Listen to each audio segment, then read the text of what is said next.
back. We're approaching now chapter 28 of Machen's text, dealing with the Greek of the New Testament.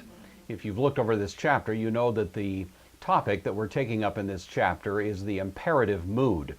You'll recall high school grammar taught you that the imperative mood is the mood in which you give commands, and so that's what we'll be looking at in this particular chapter. It's actually pretty straightforward. I think if you looked it over, you'll notice that really the only thing you have to master are simply some new endings, and once again the endings are at least roughly similar to endings that you've learned in the past, but of course there's the little idiosyncrasies that are associated with this particular set of endings associated with this mood. So it's just a matter of applying your mental muscle to master these endings, and otherwise I don't think you'll have a great deal of trouble with this chapter. The commands that are given in Greek are associated, of course, with the second and third persons, both singular and plural. So if I give you in particular, singular, a command, do this or do that, study Greek, then that's going to be the second person singular. If I'm giving a command to a group, all of you do this, and so on, I'll use the second person plural. In English, we don't have exactly a third person imperative, but what we do instead is use the helping verb let. And so I might say, let him not go out into the street at night, you see. Well, I'm kind of giving a command at that point to a third person. Let him not do this, let them not do that, singular and plural. In Greek, it's simply another form of the imperative. So the translation that we use there, the word let, is what helps us carry that over into the English language, but we need to understand it's not precisely reflective of what's going on there in the imperative mood in Greek. Also, we've already studied back in the chapter on subjunctives the use of the so-called hortatory subjunctive. You'll recall the hortatory subjunctive is when I say something that involves myself as one of the persons to be affected by the command. Let's all study Greek, you know. Let us study Greek. Well, again, we use the helping verb there in English. Let us do this or that. This is not part of the imperative mood. In the imperative mood, we only have the second and third person. The first person plural is related to the hortatory subjunctive, and as you've already learned, that's the way that we'll express that particular kind of command. That's really about it for this chapter. There's going to be some new vocabulary words, and we'll need to get a hold of those. We'll take a look at the various paradigms, then we'll just go ahead and do some exercises. So this should be pretty straightforward. Let's take a look at the vocabulary list first of all. All right, noticing the vocabulary words, the first one that we have here is the word hagiadzo. We've already had the word hagios, which means holy, and so it's no surprise this particular verb, which is based on the same root, means to hallow or to sanctify, to make something holy. This, as you probably would guess, is the word that's used in the opening part of the Lord's Prayer.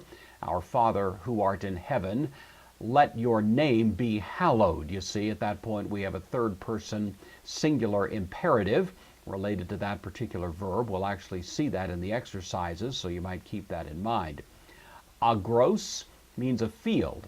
You'll immediately recognize our word agriculture comes from that, so that should be somewhat easy to remember.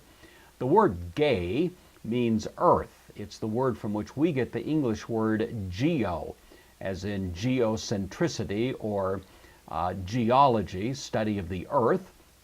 This is the word that's used for that particular purpose in the New Testament. It can also mean something a little bit more restrictive than the entire earth. It can mean a land or a tribe, so you may find that use as well at times in the New Testament.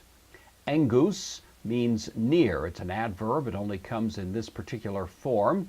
So when you hear in the New Testament of things being near, the time is near, that sort of thing, this is the adverb that will be used.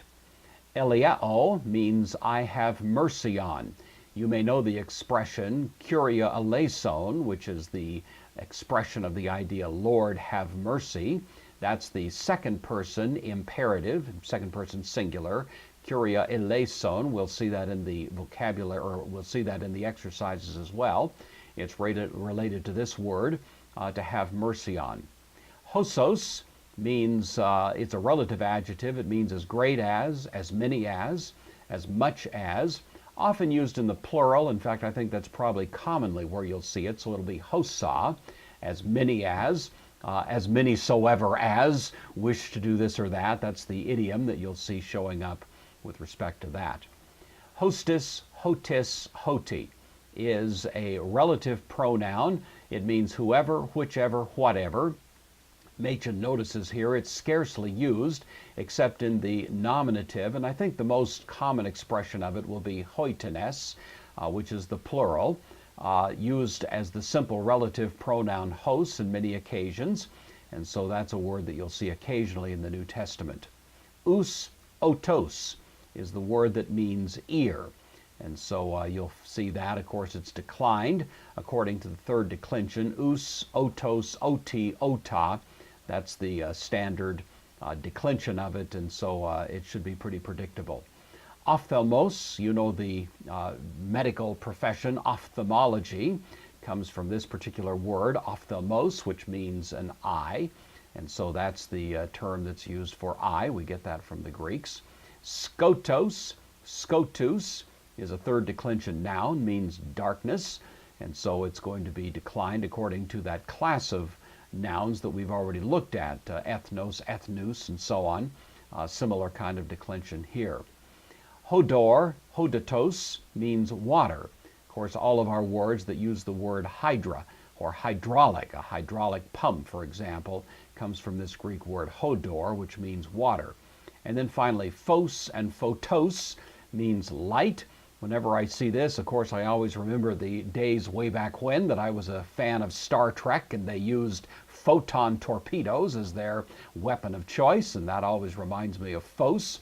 But of course, photography and a variety of other words use this same root, and so that word is pretty common in the New Testament.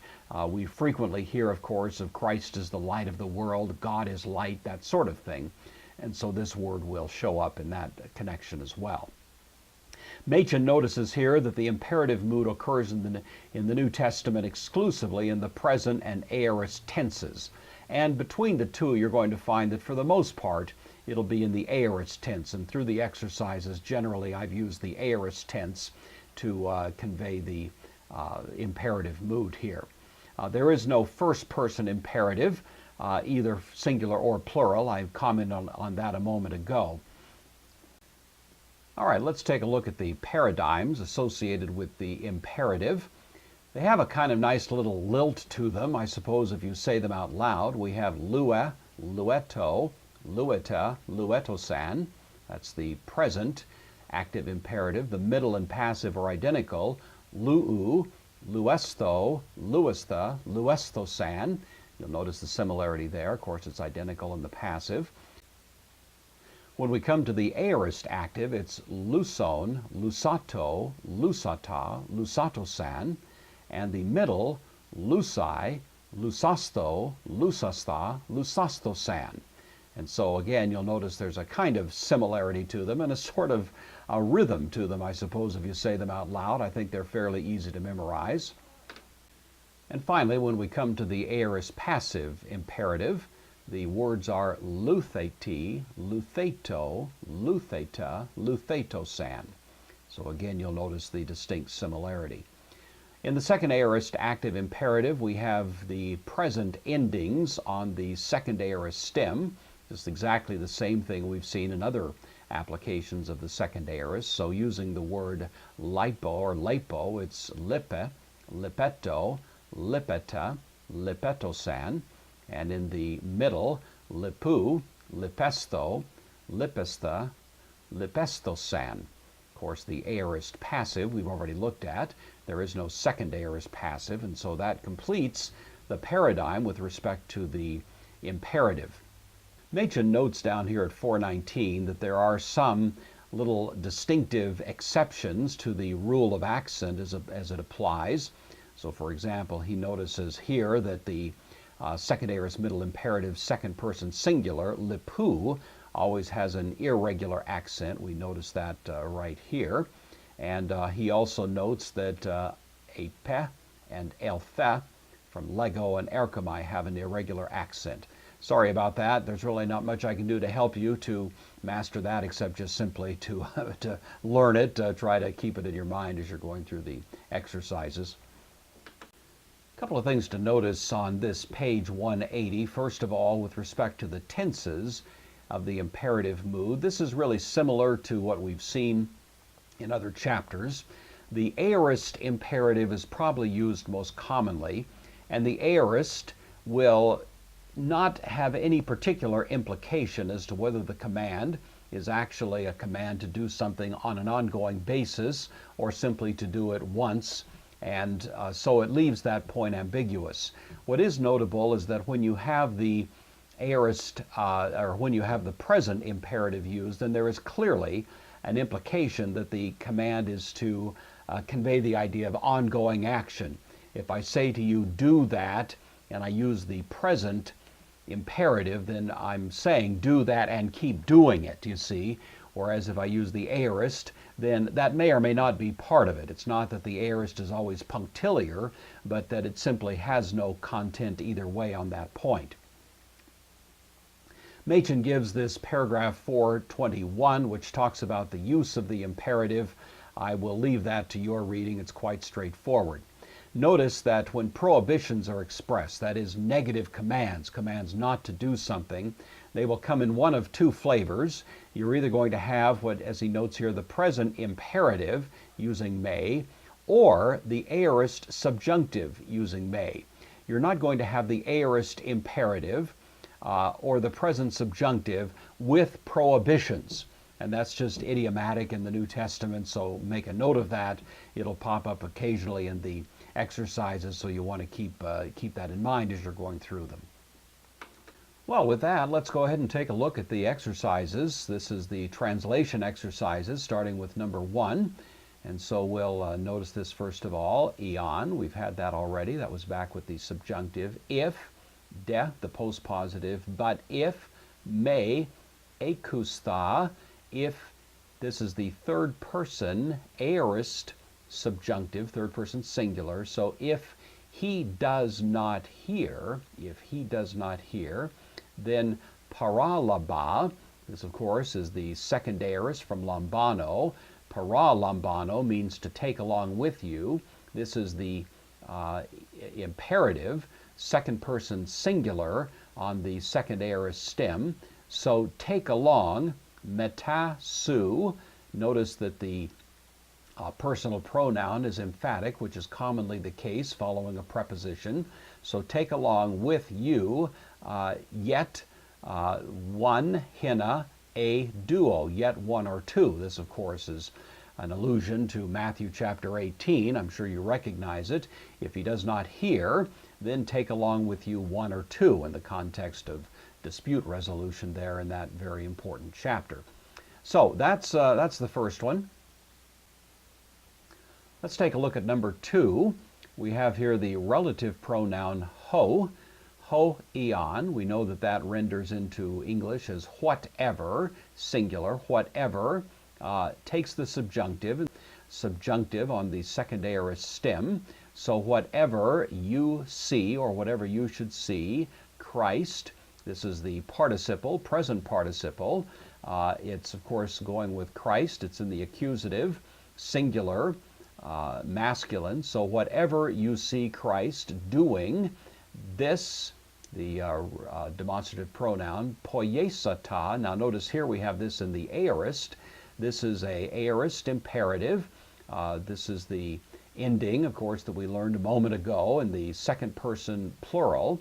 So this do ye, or you do this, also yourself, or you also do this. Actually, humes here is the